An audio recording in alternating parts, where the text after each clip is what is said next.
വളരെ ലളിതമായി ഉണ്ടാക്കാവുന്ന ഒരു ചിക്കൻ റെസിപ്പിയാണെന്ന് പരിചയപ്പെടുത്തുന്നത്. അതിന് ആദ്യമായിട്ട് വേണ്ടുന്ന ഇൻഗ്രീഡിയൻസ് നമുക്കൊരു 2 മീഡിയം സവോള ചോപ്പ് ചെയ്തത് എടുക്കാം. കറിവേപ്പില ഒരു 3 തണ്ടിൻ്റെ കറിവേപ്പില, ഇഞ്ചിയും വെളുത്തുള്ളിയും ചെറിയ പീസുകൾ അരിഞ്ഞത്, 3 പച്ചമുളക് നീളത്തിലരിഞ്ഞത്, ഒരു വലിയ ടൊമാറ്റോ സ്ലൈസ്ഡ് ആക്കിയത്, പാചകത്തിന് ആവശ്യമായ എണ്ണ, ഉപ്പ്, പിന്നെ പൊടികൾ മഞ്ഞൾപ്പൊടി 1/2 ടീസ്പൂൺ, കാശ്മീരി ചില്ലിപ്പൊടി 2 ടീസ്പൂൺ, ചിക്കൻ മസാല 2 ടീസ്പൂൺ, മല്ലിപ്പൊടി 2 ടീസ്പൂൺ. പിന്നീട് നമ്മൾ നേരത്തെ തന്നെ അല്പം മഞ്ഞൾപ്പൊടിയും ഉപ്പും ചേർത്ത് മാരിനേറ്റ് ചെയ്ത് വെച്ചിരിക്കുന്ന ചിക്കൻ, 2 പേർക്ക് ആവശ്യത്തിനുള്ള ചിക്കനാണ് ഇവിടെ ഉണ്ടാക്കുന്നത്. നമ്മൾ ചീനച്ചട്ടി അടുപ്പത്ത് വയ്ക്കുന്നു. അതിനകത്തേക്ക് ആവശ്യത്തിനുള്ള പാചക എണ്ണ വെളിച്ചെണ്ണ ഉപയോഗിക്കുന്നു. വെളിച്ചെണ്ണ ശരിയായ രീതിയിൽ ചൂടാവുന്നതിന് ശേഷം മാത്രമാണ് സവോള മറ്റും ഇടാൻ പാടുള്ളൂ. ഇല്ലെങ്കിൽ ആ വെളിച്ചെണ്ണ അത് പിടിച്ച് പോകും. അതുകൊണ്ട് വെളിച്ചെണ്ണ ചൂടാകുന്ന വരെ വെയിറ്റ് ചെയ്യുക. ചൂടായി കഴിഞ്ഞു നമുക്കിനി അതിനകത്തേക്ക് ചോപ്പ് ചെയ്ത് വെച്ചിരിക്കുന്ന സവോള ആദ്യം ഇടാം.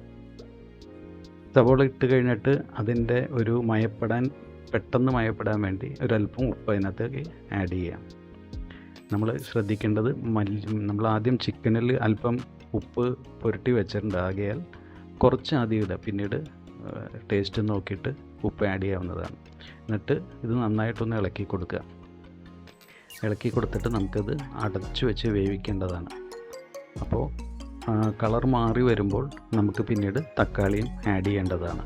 അപ്പോൾ നമുക്ക് ഈ സവാള ഒന്ന് വഴന്നു വരുന്നവരെ നമുക്ക് അടച്ചിട്ടൊന്ന് വേവിക്കാം. ശ്രദ്ധിക്കുക, ഒരു മീഡിയം ഫ്ലെയിമിലായിരിക്കണം ഇപ്പോൾ അടുപ്പ് കത്തിക്കൊണ്ടിരിക്കേണ്ടത്. മറ്റൊരു അടുപ്പിൽ നമുക്ക് ഇതിനകത്തേക്ക് ആവശ്യമായി വേണ്ടി വരുന്ന വെള്ളം ഒന്ന് ചൂടാക്കി വയ്ക്കാം. കാരണം നമ്മൾ ഇതിലേക്ക് തണുത്ത വെള്ളം ഒരിക്കലും ആഡ് ചെയ്യാൻ പാടില്ല. തണുത്ത വെള്ളം ആഡ് ചെയ്താൽ ആ ചിക്കൻ്റെ ടെക്സ്ചറും എല്ലാം പോവും, നമുക്ക് ആ ക്വാളിറ്റി കിട്ടത്തുമില്ല. ഏത് റെസിപ്പിയിലും ഇത് തന്നെ ഫോളോ ചെയ്യേണ്ടതാണ്. നമ്മൾ നോക്കിക്കഴിഞ്ഞാൽ ഇപ്പോൾ കളറൊക്കെ ഒന്ന് മാറി വന്നിട്ടുണ്ട്. ഈ സമയത്ത് നമുക്ക് തക്കാളി ആഡ് ചെയ്യാവുന്നതാണ്.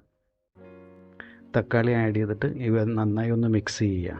കൂട്ടത്തിൽ തന്നെ നമുക്കതിൻ്റെ ഇഞ്ചിയും വെളുത്തുള്ളിയും കൊത്തി അരിഞ്ഞത് അതിനകത്തേക്ക് ആഡ് ചെയ്യാവുന്നതാണ്. ഇനി ഇത് നന്നായിട്ട് ഇളക്കി യോജിപ്പിക്കുക. ഇളക്കി യോജിപ്പിച്ചിട്ട് വീണ്ടും നമുക്കൊരു 4 മുതൽ 5 മിനിറ്റ് വരെ ഇതൊന്ന് അടച്ചു വെച്ച് വേവിക്കേണ്ടതാണ്.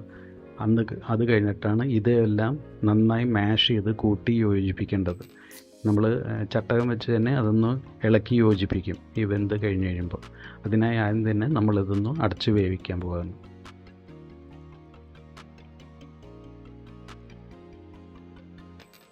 നമ്മളത് അടച്ചു വെച്ചു.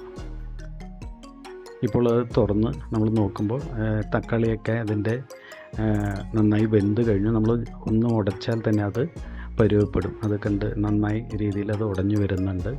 ഇനി നമുക്ക് പൊടികൾ ആഡ് ചെയ്യേണ്ട സമയമായി. പൊടികൾ ആഡ് ചെയ്യുമ്പോൾ ഫ്ലെയിം കുറച്ച് വെച്ചിട്ട് വേണം ചെയ്യാൻ, ഇല്ലെങ്കിൽ അവ പെട്ടെന്ന് കരിഞ്ഞു പോകും. ഒരല്പം കൂടി വഴന്നു കഴിയുമ്പോൾ നമുക്ക് പൊടികൾ ആഡ് ചെയ്യാം. ആദ്യം നമ്മൾ വെച്ചിരിക്കുന്ന പൊടികൾ ഓരോന്നായിട്ട് മഞ്ഞൾപ്പൊടി, തുടർന്ന് കാശ്മീരി ചില്ലിപ്പൊടി. നമ്മൾ പച്ചമുളക് ആഡ് ചെയ്തിട്ടുള്ളതുകൊണ്ട് സാധാ മുളക് കൂടി ആഡ് ചെയ്യേണ്ട കാര്യമില്ല. ഇത് കളറിന് വേണ്ടിയാണ് ഈ കാശ്മീരി ചില്ലിപ്പൊടി ആഡ് ചെയ്യുന്നത്. പിന്നെ മല്ലിപ്പൊടി. ഇങ്ങനെയുള്ള പ്രിപ്പറേഷനിൽ മല്ലിപ്പൊടി അധികമാവാതിരിക്കാൻ ശ്രമിക്കുക, അല്ലെങ്കിൽ മല്ലിയുടെ രുചിയായിരിക്കും മുന്നിട്ട് നിൽക്കുക. ഇതെല്ലാം നന്നായിട്ട് യോജിപ്പിക്കുക. ഒരു മാക്സിമം 1.5 മിനിറ്റ് കൂടുതൽ നമ്മളത് ഇളക്കരുത്. ലോ ഫ്ലെയിമിലിട്ട് ചെയ്യുകയും വേണം, ഇല്ലെങ്കിൽ ഇതെല്ലാം കരിഞ്ഞ് പോവും. കരിഞ്ഞു പോയി കഴിഞ്ഞാൽ പിന്നെ ചിക്കന്മേയും ആ രുചി തന്നെ കിട്ടത്തുള്ളൂ. അതുകൊണ്ട് അവിടെ ശ്രദ്ധിക്കണം. ഇനി നമുക്ക് ആദ്യം ഈ ചിക്കനിലേക്ക് ഈ വറ അല്ലെങ്കിൽ ഈ പൊടികളെല്ലാം ഒന്ന് മിക്സ് ആവുന്നതിന് വേണ്ടി ഇതൊന്ന് നന്നായിട്ട് കൂട്ടി യോജിപ്പിക്കുക. ഇതൊരു പ്രധാനപ്പെട്ട പ്രോസസ്സാണ് ഈ ചിക്കൻ ഉണ്ടാക്കുന്നതിൽ. കാരണം ഇങ്ങനെ നന്നായിട്ട് യോജിപ്പിച്ച് അതിൻ്റെ അകത്തേക്കൊക്കെ ഈ വെളിച്ചെണ്ണ മയത്തോട് പിടിക്കുമ്പോൾ മാത്രമാണ് ചിക്കന് അതിൻ്റേതായിട്ടുള്ള ക്വാളിറ്റി കിട്ടുള്ളൂ. ഇല്ലെങ്കിൽ പുറമേ മാത്രമേ അതിൻ്റെ രുചി കിട്ടുള്ളൂ, അകത്തേക്ക് രുചി പിടിക്കത്തില്ല. ഇനി ഇത് ഒരു മീഡിയം ഫ്ലെയിമിൽ വെച്ചിട്ട് ഇതൊന്ന് ചൂടാക്കണം. ചൂടാക്കി കുറച്ച് നേരം കഴിയുമ്പോൾ ഒന്ന് ഇളക്കി കൊടുക്കേണ്ടതാണ്, അല്ലെങ്കിൽ അടിയിൽ പിടിക്കും. അപ്പോൾ അതൊന്ന് നന്നായിട്ടൊന്ന് ഇളക്കി യോജിപ്പിക്കുക. തുടർന്ന് ആ ഒരു വെള്ളം, നമ്മൾ ചൂടാക്കി വെച്ചിരിക്കുന്ന വെള്ളം ആഡ് ചെയ്യുക. കാരണം ചിക്കനിൽ നിന്നും വെള്ളം കുറച്ച് വരുമെങ്കിൽ പോലും ആദ്യം നമുക്കിതൊന്നും അടിയിൽ പിടിക്കാതിരിക്കാൻ വേണ്ടി നമുക്ക് ഒരല്പം വെള്ളം ഒഴിച്ചൊന്ന് തിളപ്പിക്കണം. അപ്പോൾ ആ ഒരു വെള്ളത്തിൻ്റെ ഒരു സാന്നിധ്യത്തിൽ ഇതൊന്നുകൂടി വേവാനുള്ളൊരു അവസരം കിട്ടുകയാണ്. അപ്പോൾ അങ്ങനെ യോജിപ്പിച്ചിട്ട് ഇനി നമുക്ക് ഇതിൻ്റെ ചിക്കൻ ഇട്ടതിന് ശേഷം നമുക്കൊരു 12 മിനിറ്റോളമാണ് കുക്കിംഗ് ടൈം. അപ്പോൾ അതനുസരിച്ച് നമ്മൾ അടച്ചു വെച്ച് വേവിച്ച് ഇടയ്ക്ക് ഇളക്കി കൊടുക്കുകയും വേണം. കുറച്ച് കഴിയുമ്പോൾ ചിക്കനിൽ നിന്ന് സ്വാഭാവികമായിട്ടും വെള്ളം ഇറങ്ങി വരുന്നതായിട്ട് നമുക്ക് കാണാം. അതിനുശേഷം പിന്നെയും ഒരു 5 മിനിറ്റ് വേവിച്ച് കഴിയുമ്പോൾ നമ്മുടെ ടോട്ടൽ കുക്കിംഗ് ടൈം 12 മിനിറ്റ് കിട്ടും. ചിക്കൻ ഇട്ടതിന് ശേഷമുള്ള സമയമാണ് ഈ പറയുന്നത്. ഇപ്പോൾ കറിവേപ്പില എടുത്ത് അതിൻ്റെ മീതെ ഒന്ന് വിതറി ഒന്ന് അടച്ചു വയ്ക്കണം. കറിവേപ്പില എത്ര ഇടുന്നോ അത്രയും കൂടുതൽ തന്നെ ടേസ്റ്റിന് അത് കാരണമാവുകയും ചെയ്യും. നമ്മൾ തിരിച്ച് ലോ ഫ്ലെയിമിൽ നിന്നും മീഡിയം ടു ഹൈയിലേക്ക് ആക്കുന്നു. ഇടയ്ക്ക് ഇളക്കി യോജിക്കുന്നു. നമുക്കിപ്പോൾ ഏകദേശം അത്രയും ഒരു 12 മിനിറ്റോളമായി കഴിഞ്ഞിരിക്കുന്നു. ഇപ്പോൾ നമുക്ക് കാണാം ചിക്കനിലേക്കൊക്കെ നന്നായി പിടിച്ച് കഴിഞ്ഞിരിക്കുന്നു. ഇനിയിപ്പോൾ നമുക്ക് ഇത് ഒരു 1-2 മിനിറ്റും കൂടി ഇളക്കി കഴിയുമ്പോൾ നമ്മുടെ ചിക്കനിൽ നിന്നും വെള്ളം പുറത്തേക്ക് വന്നു കഴിഞ്ഞിട്ടുണ്ട്. ഇപ്പോൾ ഉടൻ തന്നെ നമുക്ക് ഇതിൻ്റെ ഫൈനൽ സ്റ്റെപ്പിലേക്ക് എത്തുന്നതാണ്.